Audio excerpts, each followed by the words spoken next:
السلام علیکم ورحمۃ اللہ۔ الحمد للہ وکفا وسلام علی من لا نبی بعد۔ اللہ مہربان کے فضل و کرم سے ہمارا آج کا سبق سورۃ الانفال کی آیت نمبر 59، 60 اور 61 ہوگا انشاءاللہ۔ قرآن پاک کھول لیجئے۔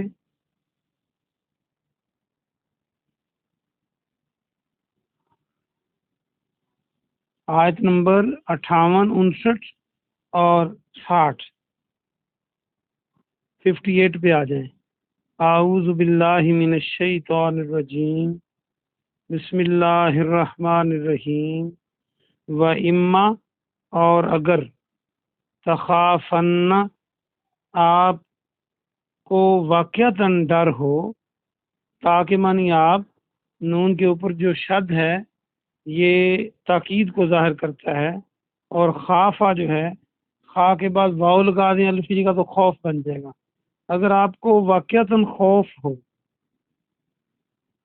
من قومن، کسی قوم سے، خیانت کا، یہ نون تیل لگا دیں تو خیانت بن جائے گا۔ فامبز، پس پھینک دیں، نیا لفظ ہے، اس کو یاد کریں۔ فا کے معنی پس، امبز پھینک دیں، فامبز پس پھینک دیں، کیا پھینک دیں؟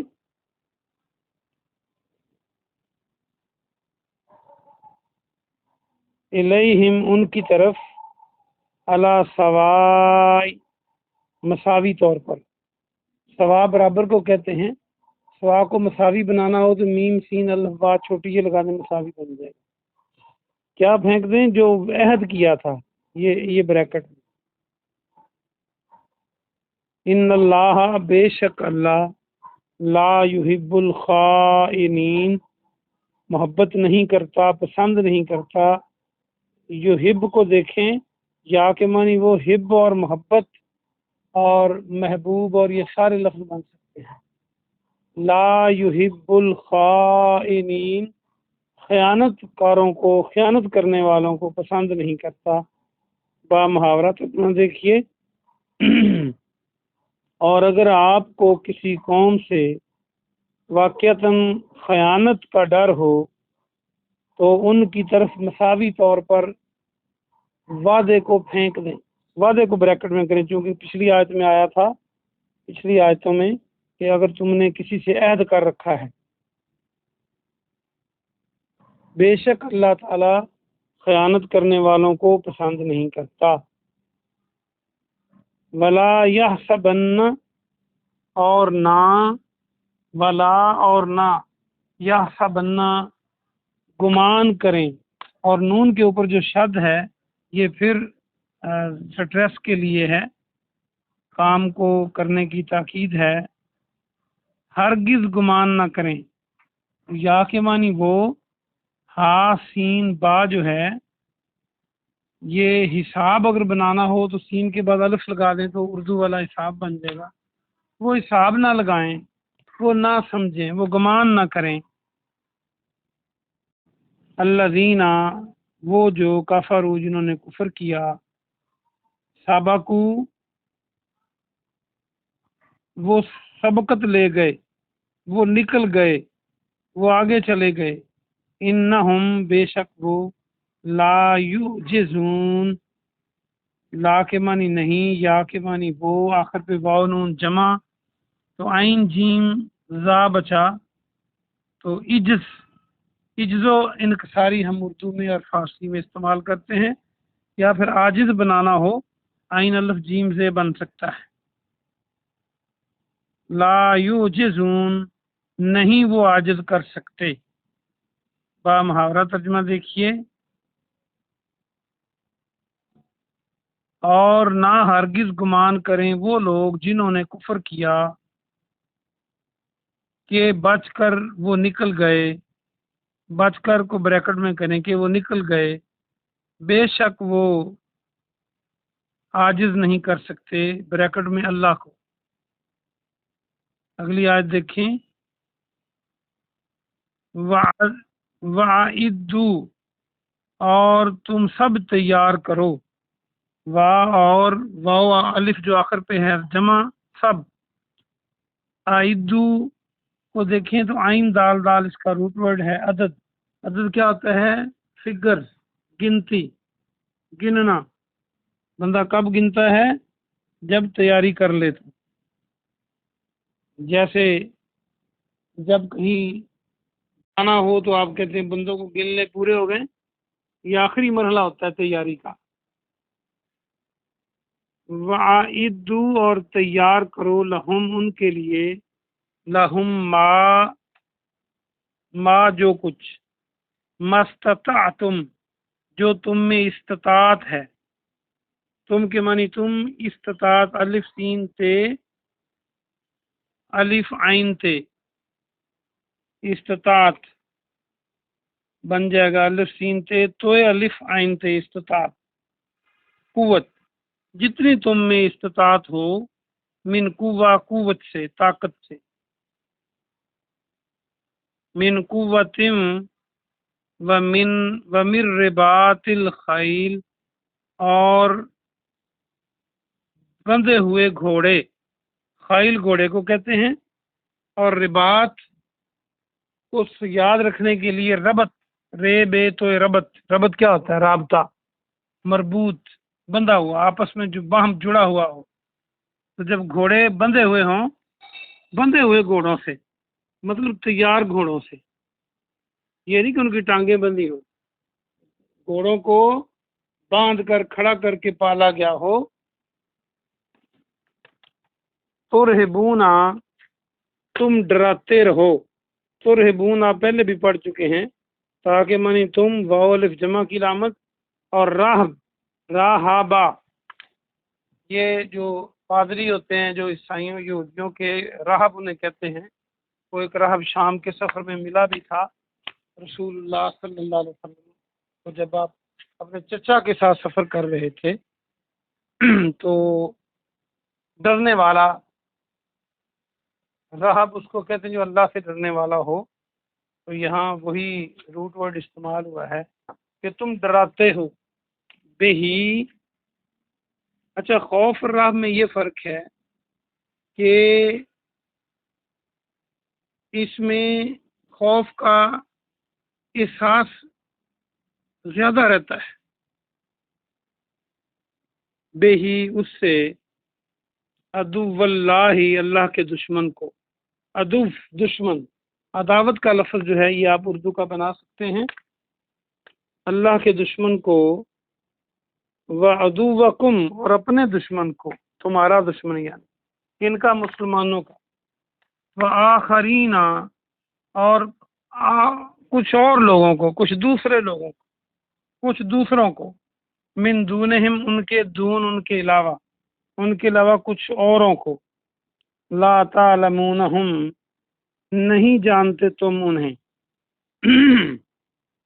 تاکہ مانی تم، اور عین لامیم علم، جاننا، تم انہیں نہیں جانتے، اللہ یعلمہم، اللہ ان کو جانتا ہے، وما تنفقوا، اور جو کچھ تم خرچ کرو گے، یہ پہلے کئی بار آپ پڑھ چکے ہیں، تنفقوا کو نفقہ، نون فے قاف، نانو نفقہ، خاص طور پہ بیوی کے خرچ کے لیے یہ فقہی ٹرم یوز ہوتی ہے، ویسے اس کا معنی خرچ کرنا ہوتا ہے۔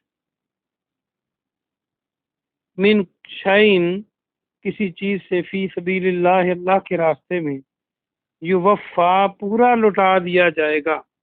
یہ جو وفا ہے، وفا بھی اسی سے بنتی ہے۔ وفا کیا ہوتی ہے؟ وہ اچھا کام کرے، آپ اس کے ساتھ اچھا کام کریں، دوستی نبھائیں، یہ وفا ہے۔ اور وفات جو ہے، بندہ مر جاتا ہے، یہ بھی لفظ یہاں سے بن سکتا ہے، کیونکہ جب کسی کی وفات ہوتی ہے تو پورا ہی مر جاتا ہے، یہ نہیں ہوتا کہ اس کا آدھا حصہ مر جائے اور آدھا زندہ رہے۔ یوفا، پورا لوٹا دیا جائے گا، الیکم، تمہاری طرف، وانتم، اور تم، لا تظلمون، ظلم نہیں کیے جاؤ گے، اور تم ظلم نہیں کیے جاؤ گے، پیسے ہی ہے۔ با محاورہ ترجمہ دیکھیے، لمبی آیت ہے۔ اور تم جتنی استطاعت رکھتے ہو قوت سے ان کے لیے تیاری کرو، ان کے لیے سب تیار کرو، اور بندھے ہوئے گھوڑوں سے اور قوت سے جتنی استطاعت رکھتے ہو تم ان کے لیے تیار کرو۔ ان کے لیے کافروں کے لیے تم اس سے اللہ کے دشمن کو اور اپنے دشمن کو ڈراتے ہو، اور ان کے علاوہ کچھ اوروں کو، دوسروں کو، اور تم نہیں جانتے، اللہ جانتا ہے ان کو۔ ان تمام دشمنوں کو تم نہیں جانتے، اللہ جانتا ہے۔ اور جو کچھ تم اللہ کے راستے میں کسی چیز سے خرچ کرو گے تمہیں پورا لوٹا دیا جائے گا، تمہاری طرف پورا لوٹا دیا جائے گا، اور تم ظلم نہیں کیے جاؤ گے۔ یہ با محاورہ ترجمہ پورا ہوا۔ آئیے ہم اس کی تفسیر دیکھتے ہیں۔ اللہ سبحانہ و تعالی نے آج کے سبق میں پچھلی بات کو جاری رکھا ہے کہ اگر تمہیں خوف ہو کہ کوئی قوم جن کے ساتھ تم امن کا وعدہ کر چکے ہو، امن کا عہد کر چکے ہو، معاہدہ کر چکے ہو، تو اگر تمہیں ڈرو کہ یہ توڑ دیں گے تو تم مساوی میں جا کے توڑ دو، یعنی خفیہ طریقے سے نہیں، تم برابر میں اعلان ان کو بتا کر معاہدہ توڑ دو۔ اللہ خیانت کرنے والوں کو پسند نہیں کرتا۔ اگر امن کا وعدہ کرنے کے بعد پھر تم چال چلتے رہو تو یہ خیانت ہے، اللہ اس کو پسند نہیں کرتا۔ تو یہ قوموں کے درمیان بھی اور افراد کے درمیان بھی اس کو سمجھنا چاہیے کہ جب آپ نے ایک وعدہ کر لیا تو پھر اس سے شرارتوں سے باز آ جانا چاہیے۔ اگر توڑنا ضروری ہو تو پھر سامنے جا کے اس معاہدے کو ختم کریں۔ اور آگے فرمایا کہ جو کافر بچ نکلے وہ گمان نہ کریں، یہ دنیا میں کبھی اونچ اور کبھی نیچ، کبھی مسلمانوں کا زیادہ نقصان، کبھی کافروں کا زیادہ نقصان، اس میں اللہ کی کئی حکمتیں چھپی ہوتی ہیں۔ یا کبھی کافر امیر ہیں، مسلمان غریب ہیں، تو اس کا مطلب یہ نہیں کہ اللہ ان کو پسند کرتا ہے۔ اللہ کا پسندیدہ بندہ تو وہی ہے جو اس کے بتائے ہوئے اصولوں کے مطابق چلتا ہے۔ آگے اللہ نے کبھی آزمائش کے طور پر اور کبھی اس کے درجات کو بلند کرنے کے لیے کبھی اس کو تکلیف میں ڈالا ہو، تو پھر اس کا مطلب یہ نہیں کہ یہ بندہ غلط ہے اور کافر جو ہے یا غلط راستے پہ چلنے والا بندہ ٹھیک ہے جو موجیں کر رہا ہے۔ آگے فرمایا تم جتنی استطاعت رکھتے ہو ان کے لیے قوت سے اور گھوڑوں سے تیاری کرو، تیار رکھو۔ اس دور میں جو جنگ تھی وہ گھوڑوں اور افرادی قوت سے لڑی جاتی تھی۔ میں قربان جاؤں اللہ سبحانہ و تعالیٰ کے ارشادات پر اور پیارے نبی صلی اللہ علیہ وسلم کے فرمان پر۔ حدیث میں آتا ہے ایک دفعہ آپ نے 3 بار ممبر پہ فرمایا کہ پھینکنے میں قوت ہے، حدیث کا مفہوم ہے جیسے تیر پھینکے جاتے ہیں، یعنی آپ نے تیر اندازی میں قوت کو قرار دیا۔ تو اس دور میں تو تیر ہی تھے، آج جو میزائل اور یہ ٹیکنالوجی بھی پھینکی جاتی ہے اور ان کی شکل ان تیروں کی طرح ہوتی ہے، اور یہ بھی پھینکے جاتے ہیں، اڑ کے جاتے ہیں۔ تو دیکھ لیں جن کے پاس یہ قوت زیادہ ہے وہی بھاری، ان کا پلڑا بھاری رہتا ہے۔ تو یہ ہے قوت اصل۔ اور گھوڑے باندھنے کا مطلب گھوڑوں پہ جنگ لڑی جاتی تھی۔ تو آج کے دور میں بھی جن چیزوں پہ سوار ہو کر حملے کیے جاتے ہیں وہ سب کچھ لیا جائے گا قیامت تک۔ جو چیزیں آئیں گی وہ ہوائی جہاز ہوں، وہ لڑاکا طیارے ہوں، وہ بحری کشتیاں ہوں، وہ بحری جہاز ہوں، یا سوار ہونے والا کچھ بھی ہو۔ تو اس کا فائدہ کیا ہوگا کہ اللہ کا دشمن اس سے ڈرتا رہے گا، تم ڈراؤ گے اس کو اگر تم تیاری کرو۔ ابھی لڑے نہیں ہو، تم نے تیاری کی ہے۔ دیکھ رہے اللہ کے فضل و کرم سے پاکستان ایک ایٹمی قوت ہے۔ اگر یہ ایٹمی قوت نہ ہوتا تو پتہ نہیں کتنی جنگیں اور مسلط ہو چکی ہوتی جیسے ماضی میں حالات رہے انڈیا کے ساتھ۔ تو الحمدللہ دشمن کی جرت نہیں ہوئی کہ وہ میلی آنکھ سے دیکھے یا پاکستان پر حملہ کی کوشش کرے، تو یہ تیاری ہے جہاد کی۔ تو اس سے تم اللہ کے دشمن کو ڈراتے ہو، ڈراتے رہو، اور اپنے دشمن کو بھی۔ جو اللہ کا دشمن ہے وہ تمہارا بھی دشمن ہے، جو تمہارا دشمن ہے وہ اللہ کا دشمن ہے، کیونکہ تم ہی تو اللہ والے ہو۔ اور ان کے علاوہ کئی اوروں کو تم ڈراتے رہو جن کا تمہیں پتہ تک نہیں کہ وہ بھی تمہارے مخالف ہیں، وہ بھی تمہاری قوت سے ڈرتے رہیں گے اور شرارتوں سے باز رہیں گے۔ تم ان کو نہیں جانتے، اللہ ان کو جانتا ہے۔ اللہ تو سب جانتا ہے، اللہ ہی تو ہے جو ہر چیز کو جانتا ہے، اور اللہ کے علاوہ ہر چیز کو کوئی نہیں جانتا۔ یہ اللہ کی صفت ہے۔ اللہ اپنے رسول کو اور ایمان والوں کو کہہ رہا ہے کہ تمہیں نہیں پتا کہ تمہارے دشمن کون کون ہیں، اللہ کو پتہ ہے، وہ بھی ڈر جائیں گے آپ کی تیاری سے۔ اور آخر میں فرمایا کہ جو کچھ تم اس راستے میں خرچ کرو گے اللہ کے راستے میں، تم کو پورا پورا لوٹا دیا جائے گا۔ یعنی جو اللہ کے راستے میں جو بھی خرچ کرو گے، یہاں تو جنگ کی بات ہے، جہاد کے لیے، تو ویسے بھی اللہ کے راستے میں کوئی خرچ کرے گا، اس کی نیت ٹھیک ہو تو اس کو پورا پورا لوٹایا جائے گا۔ قیامت والے دن اس کا ثواب رائے گا اور ضائع نہیں جائے گا، اور ظلم نہیں کیے جاؤ گے۔ یہ نہیں کہ تم اللہ کے راستے پہ لڑتے رہو اور پھر تمہیں اجر نہ ملے۔ حدیث میں آتا ہے کہ ایک تیر 3 بندوں کو جنت میں لے جانے کا سبب بنتا ہے۔ جس نے تیر بنایا، یعنی اس نیت سے بنایا کہ مسلمان لڑیں گے، تو یہ استعمال ہوگا بنانے والے کو، پھر اس کو پکڑانے والے کو، جو تیر چلاتا ہے جو اس کو پکڑاتا ہے۔ اس سے تو ایک تو یہ ہے کہ گھمسان کی جنگ ہے، ایک بندہ اٹھا اٹھا کے تیر دے رہا ہے، دوسرا چلا رہا ہے۔ اور اس کا مفہوم یہ بھی ہے کہ جس نے خرید کے دیا ہے اور جو چلا رہا ہے، یہ تیر اندازی ہی تھی جس پر پیارے نبی صلی اللہ علیہ وسلم ایک صحابی کو کہہ رہے تھے میرے ماں باپ تجھ پر قربان ہوں۔ تو یہ اللہ کے راستے میں لڑنا کوئی چھوٹی بات نہیں ہے۔ اللہ پاک سے دعا ہے کہ اللہ پاک ہم کو شہادت کی موت نصیب فرمائے، آمین، اور ہماری زندگیوں میں ہی اسلام کو غالب فرما دے، آمین۔ سبحان ربک رب العزت عما یصفون وسلام علی المرسلین والحمد للہ رب العالمین۔